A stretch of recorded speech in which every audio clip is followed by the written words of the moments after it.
नमस्कार। आदर्श शिक्षण संस्थान द्वारा आयोजित ऑनलाइन शिक्षण में सभी भैया बहनों का हार्दिक स्वागत, अभिनंदन। आज हम कक्षा सप्तमी का पाठ 5 मिठाई वाला पढ़ेंगे। इसका ये चौथा भाग है। 3 भाग हम पहले वीडियो में पढ़ चुके हैं। हमने देखा कि एक व्यक्ति फेरी लगा करके और एक गांव के अंदर आता है। हर बार वो कुछ नया लेकर आता है, कभी खिलौने, कभी मुरलियाँ, ठीक है ना। और इस बार वो मिठाई लेकर आता है।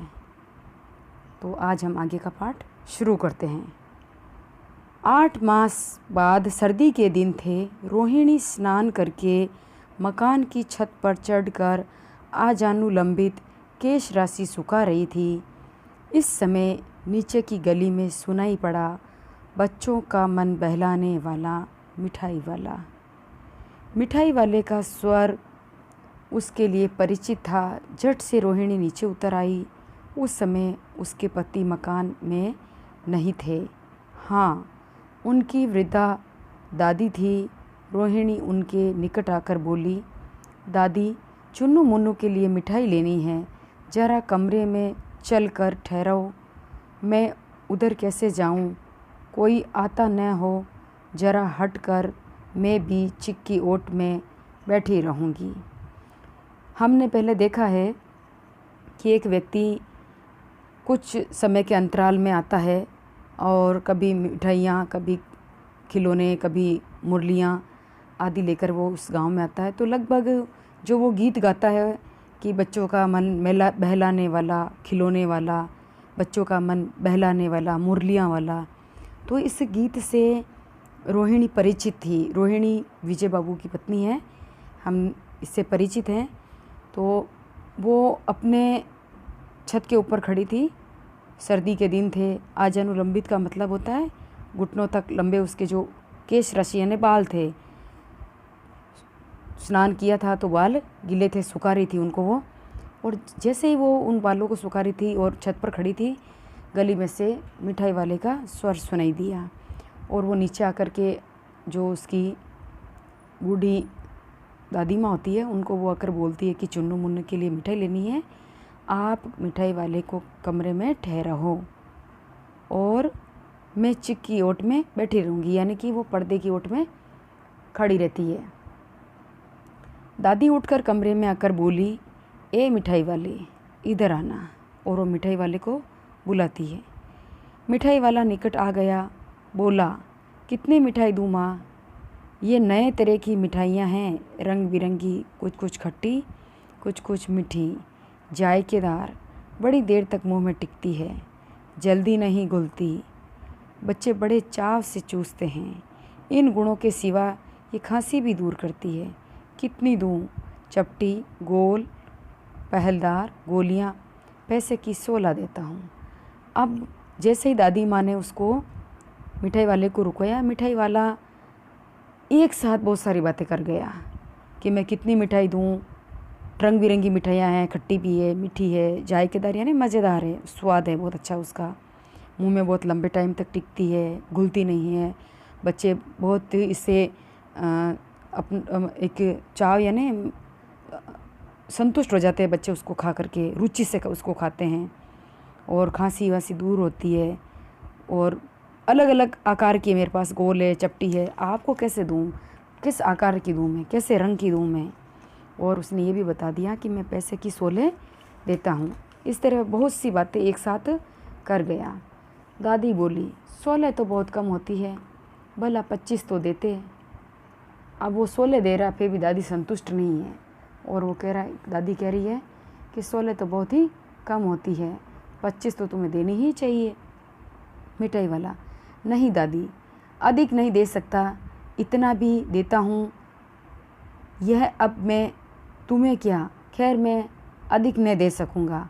और मिठाई वाला दादी से कहता है कि मैं पैसे की 16 दे तो रहा हूँ, लोग तो वो भी नहीं देते हैं। फिर वो दादी से कहता है कि अब मैं तुम्हें इससे अधिक नहीं दे सकता, इसके आगे मैं तुम्हें और कुछ भी नहीं कह सकता। रोहिणी दादी के पास ही थी, बोली, दादी फिर भी काफ़ी सस्ती दे रहा है, 4 पैसे की ले लो। यह पैसे रहे। रोहिणी उनकी पर्दे की ओट में खड़ी थी, चिकिया ने पर्दे की ओट में खड़ी थी और वो दादी की और मिठाई वाले की बातें सुनकर कह रही थी, दादी माँ फिर भी ये सही भाव लगा रहा है और काफ़ी सस्ती दे रहा है, 4 पैसे की ले लो, यह लो पैसे हैं। मिठाई वाला मिठाइयाँ गिनने लगा, तो 4 की दे दो, अच्छा 25 नहीं सही 20 ही दे दो। अरे हाँ, मैं बूढ़ी हुई, मोल भाव अब मुझे ज़्यादा करना आता भी नहीं। दादी थोड़ी लालची स्वभाव की है, वो कहती 25 ने सही 20 तो दे ही दो, कि मैं तो बूढ़ी हूँ, अब मुझे ज़्यादा मोल भाव करना आता नहीं। अब देखो इतना मोल भाव कर रही है, फिर भी वो दादी कह रही है मुझे मोल भाव करना नहीं आता। कहते हुए दादी के पोपले मुंह से जरा सी मुस्कुराहट फूट निकली, अर्थात दादी मुंह खोखला था, पोपला यानी मुंह में दांत नहीं थे दादी के, और हल्की सी वो मुस्कुरा देती है, हंस देती है। रोहिणी ने दादी से कहा, दादी इससे पूछो तुम इस शहर में और कभी भी आए थे या पहली बार आए हो? यहाँ के निवासी तो तुम हो नहीं। रोहिणी थोड़ी उसके बारे में उत्सुक थी, पिछली बार भी वो उसके बारे में सोचती रहती है, और अब वो दादी से कहती है कि इससे पूछो कि क्या आप इस शहर में पहली बार आए हो या पहले भी कभी आए हो? तुम इस शहर के लगते तो नहीं हो। दादी ने इस कथन को दोहराने की चेष्टा की कि मिठाई वाले ने उत्तर दिया, पहली बार नहीं और भी कई बार आ चुका हूँ। जैसा रोहिणी ने कहा दादी ने वैसा ही किया। मिठाई वाले से ये बात पूछी तो मिठाई वाले ने दादी को उसका प्रत्युत्तर दिया कि नहीं, मैं इस गांव में, इस शहर में पहले कई बार आ चुका हूँ। रोहिणी चिक्की आड़ ही में से बोली, पहले यही मिठाई बेचते हुए आए थे या कोई और चीज़ लेकर आए? रोहिणी बड़ी उत्सुक थी उनके बारे में जानने के लिए, तो वो पूछती है कि क्या आप पहले मिठाई लेकर ही आए थे या कुछ और चीज़ लेकर आए थे? मिठाई वाला हर्ष, संशय, विस्मय आदि भावों में डूबकर बोला, इससे पहले मुरली लेकर आया था और उससे भी पहले खिलौने लेकर आया था। हर्ष का मतलब होता है हंसी, और विस्मय आदि यानी आश्चर्यजनक, संशय यानी थोड़ा उसको शक हो रहा था कि ये मेरे बारे में इतना क्यों पूछ रहे हैं। फिर भी वो हंस करके जवाब दे देता है कि मैं मुरलियाँ लेकर आया और उससे पहले मैं खिलौने लेकर आया था। रोहिणी का अनुमान ठीक निकला। अब तो वह उससे और भी कुछ बातें पूछने के लिए अस्थिर हो उठी। वह बोली, इन व्यवसायों में भला तुम्हें क्या मिलता होगा? अब जब रोहिणी को पता चल गया कि ये खिलौने वाला, मुरली वाला, ये मिठाई वाला ही था, तो उसके बारे में जानने के लिए और उत्सुक होती है और वो उससे पूछती है कि तुम्हें इन व्यवसायों से क्या लाभ होता, तुम हर चीज़ को इतनी सस्ती देकर जाते हो। वह बोला, मिलता भला क्या है, यही खाने भर को मिल जाता है, कभी नहीं भी मिलता है, पर हाँ संतोष, धीरज और कभी कभी असीम सुख जरूर मिलता है, और यही मैं चाहता भी हूँ। तो रोहिणी का प्रश्न का उत्तर देते हुए मिठाई वाला कहता कि मुझे कभी कभी तो पेट भर खाने के लिए मिल जाता है, इतना मेरा हो जाता है इससे पैसा इकट्ठा कि मैं अपना पेट गुजारा कर सकूं, और कभी कभी नहीं भी मिलता है, लेकिन सबसे बड़ी जो चीज़ मिलती है वो मिलता है मुझे धैर्य, संतोष, और बहुत असीम का मतलब होता है ऐसा सुख जिसका नहीं लगा सकता हमें। सो कैसे, वह भी बताओ। रोहिणी और उत्सुक होती है उनके बारे में जानने के लिए मिठाई वाले के, तो वो पूछती है कि वो कैसे। अब व्यर्थ उन बातों की चर्चा क्यों करूं, उन्हें आप जाने ही दें, उन बातों को सुनकर आपको भी दुख होगा। तो मिठाई वाला कहता है कि उन बातों को जाने दो, बेकार में उन बातों को करने से कोई लाभ नहीं है, और उन बातों को अगर आप सुनोगे तो आपको भी दुख होगा। जब इतना बताया तब और भी बता दो, मैं बहुत उत्सुक हूँ, तुम्हारा हर्जा नहीं होगा, मिठाई में और भी ले लूँगी। रोहिणी बड़ी उत्सुक थी, तो वो कहती है कि जब इतना बता दिया है तो थोड़ा और बता दो, मैं बहुत उत्सुक हूँ और तुम्हारा कुछ भी बेकार नहीं जाएगा, ना समय बेकार जाएगा ना मिठाइयाँ, ठीक है ना, मैं और भी मिठाई खरीद लूँगी, आपको इधर उधर ज़्यादा घूमना नहीं पड़ेगा। अतिशय गंभीरता के साथ मिठाई वाले ने कहा, मैं भी अपने नगर का एक प्रतिष्ठित आदमी था।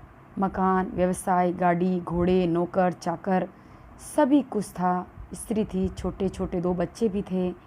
मेरा वह सोने का संसार था। बाहर संपत्ति का वैभव था, भीतर सांसारिक सुख था। स्त्री सुंदर थी, मेरी प्राण थी। बच्चे ऐसे सुंदर थे जैसे सोने के सजीव खिलौने। उनकी अटखेलियों के मारे घर में कोलाहल मचा रहता। समय की गति, विधाता की लीला, अब कोई नहीं।